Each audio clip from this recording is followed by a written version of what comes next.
Hola chicos, les saluda el profesor Marco Campos y en esta ocasión, para poder aprender un capítulo importante dentro de nuestro curso de geometría, dirigido para ustedes chicos del tercer año de secundaria, en este capítulo aprenderemos acerca de el polígono de cuatro lados, es decir, de los cuadriláteros, y veremos una primera parte de su clasificación. Así que acompáñenme a ver este interesante tema para que puedan responder a las preguntas que al final les planteo en esta sesión.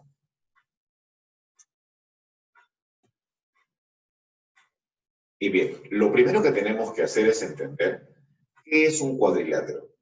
Bueno, es aquel polígono de cuatro lados, de manera que cualquier par de segmentos no debe ser colineal. Es decir, no deben pertenecer a la misma línea. ¿Para qué? Para que puedan formar la figura poligonal de cuatro lados. Los cuadriláteros, como dice aquí, sus segmentos solamente deben tener en común a los extremos. Bueno, tenemos acá una primera clasificación general de los cuadriláteros. Los cuadriláteros pueden ser convexos y cóncavos. Convexo cuando observamos que ningún ángulo interior supera los 180 grados. También podríamos decir, asumiendo una de las características de los polígonos que vimos ya en semanas anteriores, que cuando tenemos un polígono convexo, cualquier línea que se trace al interior del polígono, cualquier segmento que una dos puntos del interior del polígono, siempre va a caer dentro de la región poligonal.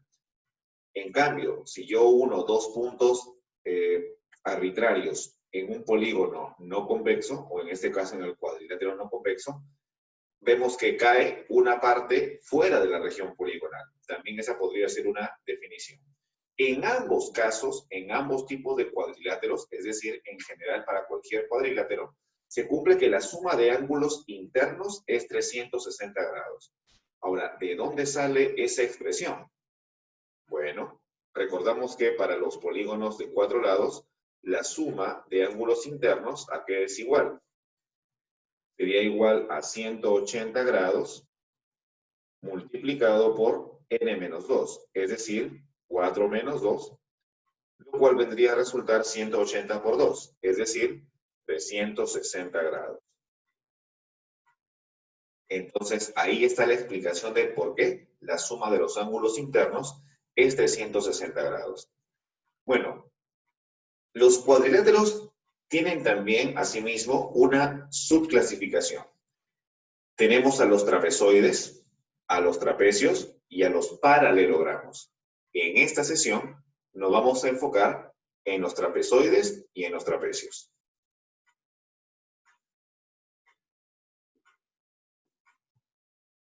Empecemos con los trapezoides. Bueno, el trapezoide es aquel cuadrilátero que simplemente no presenta lados paralelos, ninguno.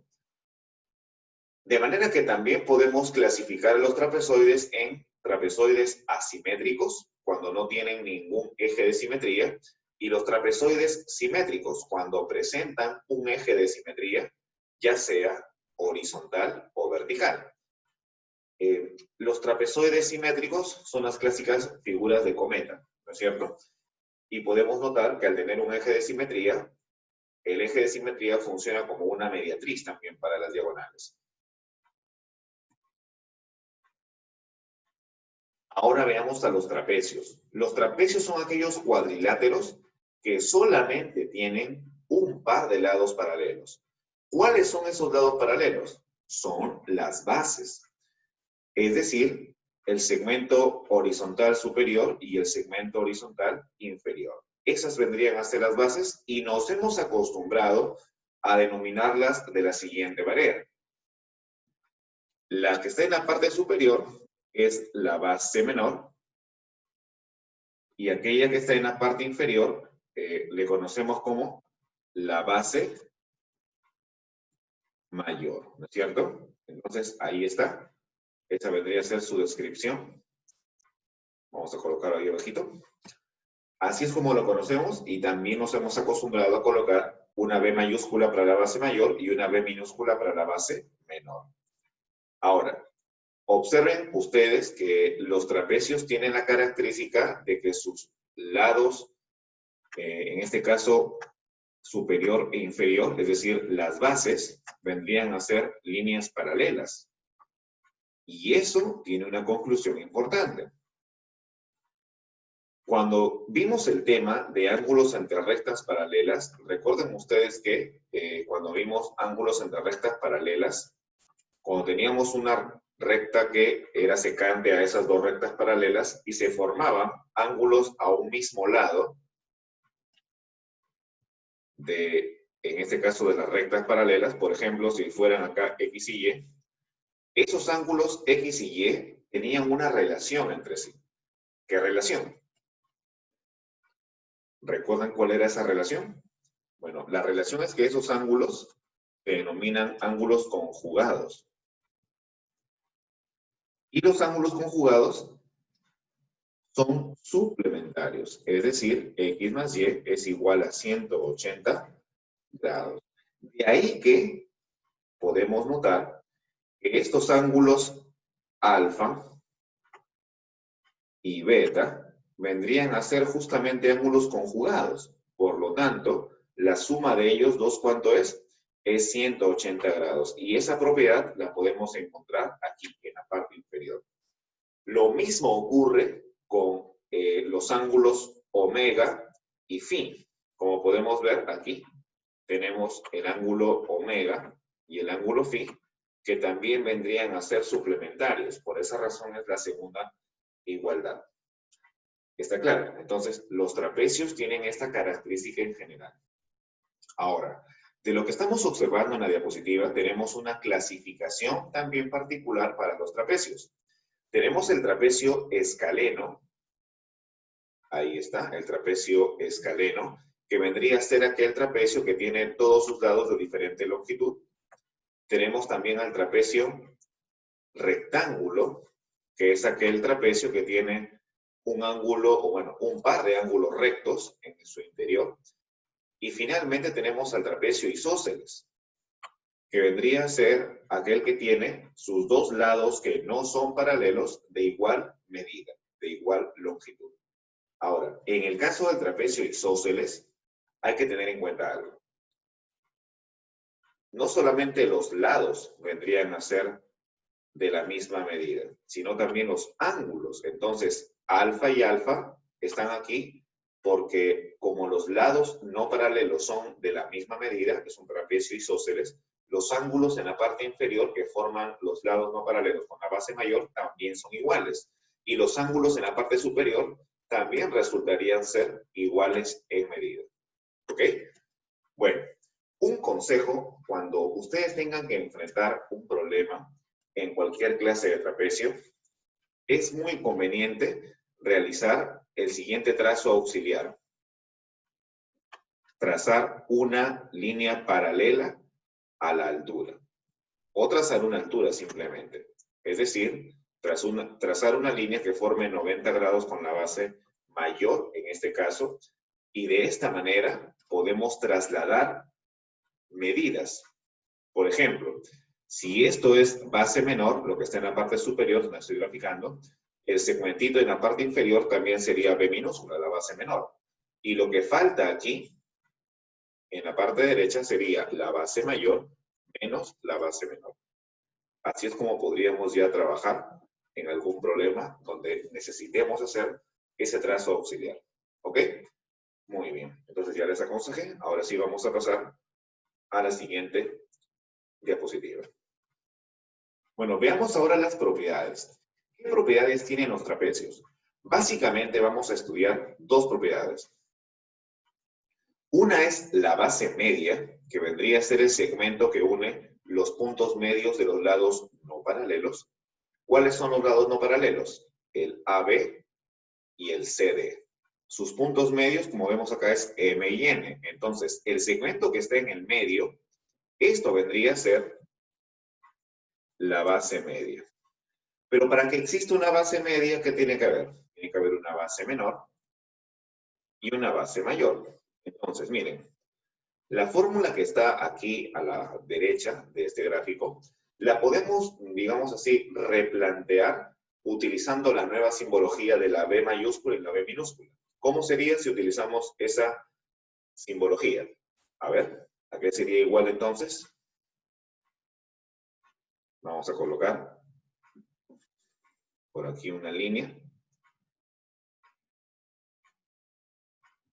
Así es. Ajá, listo. A ver, ¿a qué sería igual entonces la base media? O también llamado mediana, ¿no? Base media, o también denominado, por si acaso, mediana del trapecio. ¿A qué sería igual? Sería igual a la suma de la base mayor más la base menor, y todo esto dividido entre 2. Ahí está. Así quedaría la fórmula para la base media o la mediana, en el caso que tengamos la base mayor y la base menor.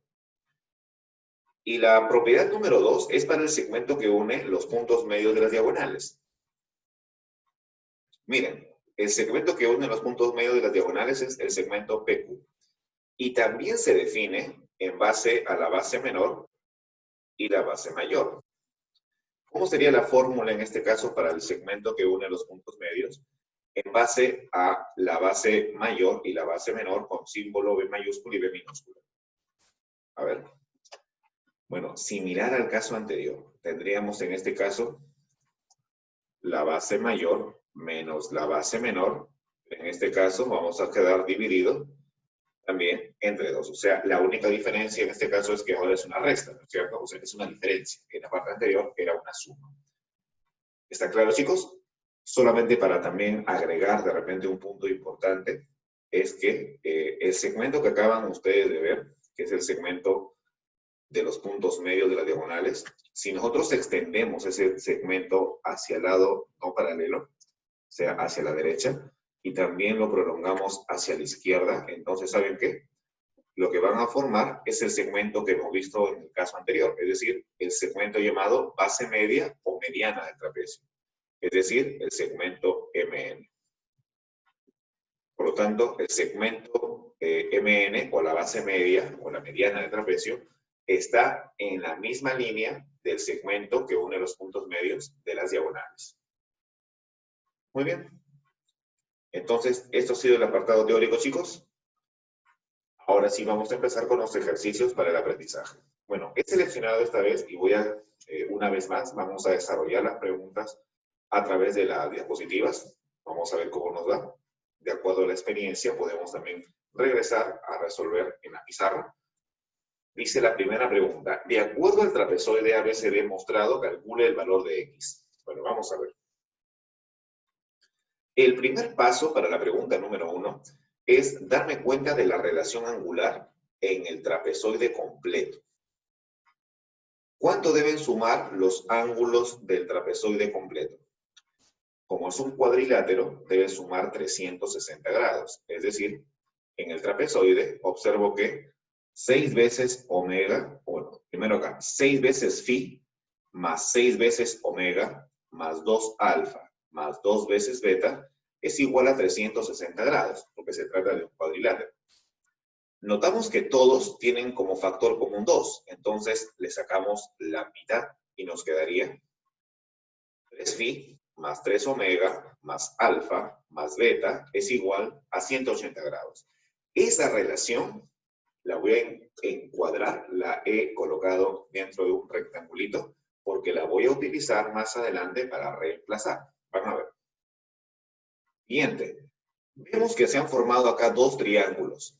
En cada triángulo puedo encontrar una relación angular, recordando que la suma de ángulos internos es 180 grados. Entonces, para el primer triángulo que está acá a la izquierda, tendría que 3 veces phi más 3 omega más 6x es igual a 180. Y para el segundo triángulo tendría que alfa más beta más 3x también es igual a 180. Entonces, notan ustedes que aparece el 3 phi, el 3 omega, el alfa y el beta de la relación que encuadré anteriormente. ¿Cómo podría ser aparecer todas esas expresiones en una sola ecuación? Pues fácil. Lo que tengo que hacer es sumar ambas ecuaciones. Entonces sumamos miembro a miembro y tendría 3 phi más 3 omega más alfa más beta más 6x más 3x, pues sale 9x. 180 más 180, eso es 360. ¿Qué hacemos a continuación? Pues reemplazamos lo que tenemos aquí. Voy a señalar con una flechita. Esta expresión la señalamos aquí y la reemplazamos en la última ecuación obtenida y nos quedaría 180 grados más 9x igual a 360 grados, de donde x, indudablemente, pasando a restar y a dividir, me saldría 20 grados. Muy bien, pregunta número 2. Si ABCD es un trapecio, calcule este chiquitito valor de x. Bueno, hay que recordar que cuando tenemos un trapecio, estas bases vendrían a ser líneas paralelas, ¿no es cierto? Es lo que sabemos como definición del trapecio. Son líneas paralelas.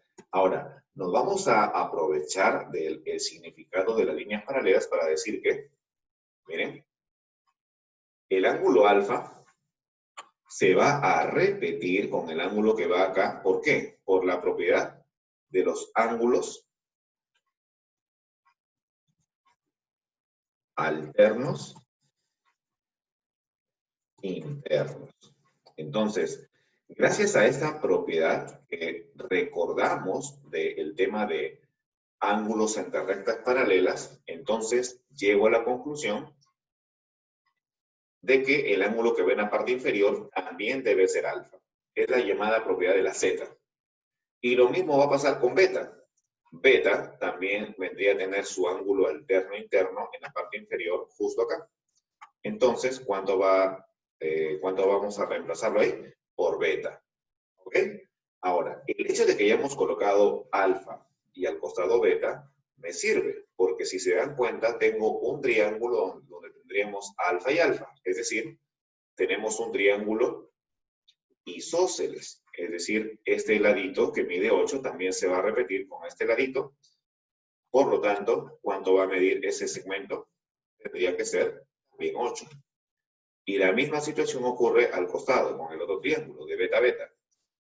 En este triángulo, este ladito que mide 17 va a coincidir en medida con el lado que está aquí en la parte inferior.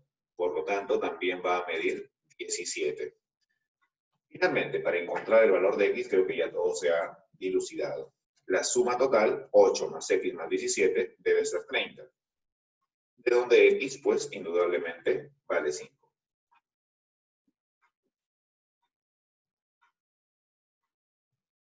Sigamos entonces. Ejercicio número 3 y ejercicio número 4. Empecemos con el número 3. Dice, en un trapecio, la longitud de la mediana es el triple de la longitud del segmento que une los puntos medios de las diagonales. Si la base menor mide 16 unidades, calcule la longitud de la base mayor. Bueno, primero planteamos lo que dice aquí. La mediana es el triple de la longitud del segmento que une los puntos medios de las diagonales. ¿Quién es la mediana? La mediana es la suma de las bases entre 2. ¿Y quién es el segmento que une los puntos medios de las diagonales? La diferencia de las bases entre 2. Entonces, me están diciendo que b más b entre 2 es igual al triple de b menos b entre 2. Pero acá me dicen que la base menor mide 16. Entonces, reemplazamos ese dato y nos quedaría así, esta ecuación. ¿Qué hacemos a continuación? Ya saben que el 2 con el 2, como están en la parte del denominador de ambas ecuaciones, o de ambos miembros de la ecuación, se van a cancelar y me quedaría b más 16 igual al triple de b menos 48, aplicando la propiedad distributiva. Luego, despejando la ecuación, tendríamos 64 es igual a 2b, de donde b vale 32, es decir, la b que representa la base mayor. Por lo tanto, la base mayor mide 32 unidades. Bien, así de sencillo. Pregunta 4. En el gráfico calcule MQ si MN, que es esta altura, es igual al doble de NR. Bueno, miren, la estrategia para la pregunta número 4, como ustedes notan, acá hay un ángulo de 135, ¿no es cierto? Yo les he aconsejado en la teoría que cuando tengan un trapecio resulta muy útil trazar una altura. y una altura justamente por este segmento. Aquí. Es decir, como les había aconsejado, la altura que se encuentra justamente al borde del punto R. Es decir, he trazado la altura RH, colocando sus respectivos ángulos de 90 y 90. Ahora, si ustedes observan, el ángulo de 135 ahora tiene una parte que es 90. ¿Cuánto faltaría al costado derecho? Ajá, faltaría 45 grados. Y si es acá arriba 45, el ángulo de la parte inferior, pues también es 45. Y eso les debe llevar a ustedes a recordar un triángulo notable, el de 45 y 45. ¿Recuerdan cómo son sus medidas? La hipotenusa es K raíz de 2 y los catetos K y K. Entonces, si acá en hipotenusa dice 8 raíz de 2, significa que los catetos ¿cuánto van a medir? 8 y 8. Siguiente. Como acá es 8, significa que el segmento que está paralelo aquí, en MN, también va a medir ¿cuánto? Pues también sería 8. Y ahora, como la condición dice que MN es igual a 2 veces NR, y yo acabo de deducir que MN es igual a 8, entonces 2 veces NR es igual a 8, de donde NR vale 4. Entonces colocamos acá el valor de 4. Y bueno, ahora hacemos un proceso similar a lo que hicimos trasladando el número 8. Si arriba tenemos el dato del número 4, podemos bajarlo hacia la parte inferior donde está MH. Por lo tanto, ¿qué decimos entonces? Que MH es igual a NR, por lo tanto, MH vale 4 también. Y creo que con eso ya prácticamente el problema está casi por acabar. Me piden hallar MQ. MQ simplemente sería la suma de MH más HQ, es decir, 4 más 8, sale 12. Y ya está. Hemos resuelto entonces los ejercicios, 4 ejercicios del aprendizaje. Estas preguntas ya quedan para que ustedes puedan intentar resolver, como siempre es costumbre en nuestro curso. Ya resolveremos tal vez algunas de ellas durante la plataforma Zoom, la siguiente sesión, de manera virtual. Así que chicos, muchísimas gracias si han llegado hasta este punto del video. Felicitaciones a los que continuamente siguen al tanto del curso, siempre tratando de anticiparse a las sesiones por Zoom, tratando de estudiar con mucha previsión. Recuerden que hay que todavía tener las precauciones por la pandemia del coronavirus. Aún no estamos libres y de alguna manera no estamos saliendo con mayor premura. Hay que todavía tener las precauciones del caso. Cuídense chicos bastante. Nos estamos viendo en la siguiente sesión. Hasta pronto.